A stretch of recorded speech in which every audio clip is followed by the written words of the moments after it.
You bring them up along. So teaching was part and parcel of what we are. Was is the key word. Today, when a new batch of teachers, local teachers, went into the schooling, I remember it was in the National, they made a huge issue about it. And I'm glad they did. That's important. I need to have, you know what? If I'm going to learn, I need to learn from someone who looks like me, sounds like me, acts like me. That's the only way I'm going to learn. Otherwise, I will always have an excuse in my head. Oh, by the way, yeah, everything, but they're not me. They're from that place, or from that place, or they act this way. And I can always find an excuse. But if I have someone who's in front of me, who looks like me, acts like me, thinks like me, then I will be closer to that person. So it's incredibly important. And by the way, you hit it on the nail. I would have gone one step lower than that, to the intermediary, what you call it, because that's when the brain is still.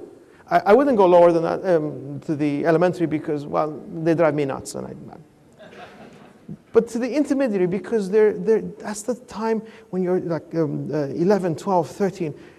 They could turn out to be really annoying teens, or they could turn out to be really fascinated minds to play with. And I don't mean it in a nasty way, but you can help mold them to where you want them to go. I don't want them to have this mindset of a welfare state. I don't want them to think, I'm only here because I happen to have a blue passport. I don't mean American. I don't want that to be. I want them to think, I am here on my merit. I know and I've performed, and the reason why I have that job is not because someone gave it to me out of pity, but because I deserve it.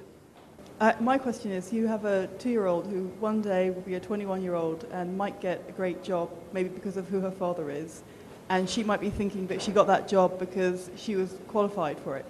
And I'm just wondering, what would your advice be as a father to her? Because you know that you'll be the bad guy if you tell her not to take the job, but maybe because you're more experienced than... She wants the job, I'm sorry. Let's say your daughter, she got a job, right. It was an amazing job, one that maybe she's not quite qualified for, but you know as her father that she got it because of who you are, maybe because of your influences. Yes. But she's not aware of that.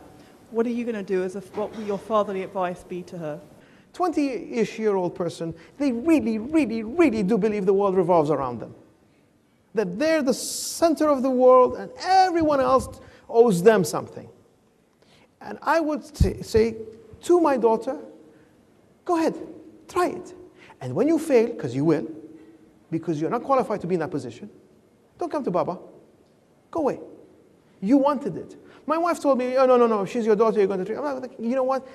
If I was a good father, if I'm going to be a good father to my daughter, I must realize the best thing I can do for her is to allow her to fail.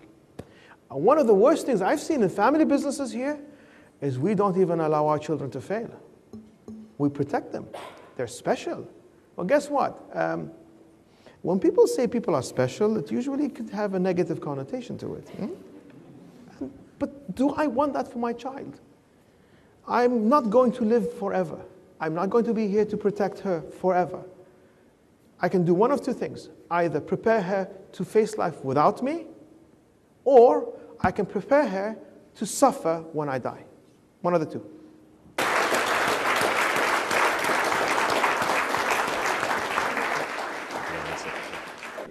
Mr. Al-Fahim, much like our icon today, runs a family-owned business in the region and is single-handedly responsible for bringing lifestyle brands to the entire region.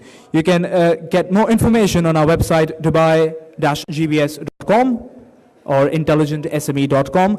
Please remember this, guys. Like us on facebook.com/intelligentsme.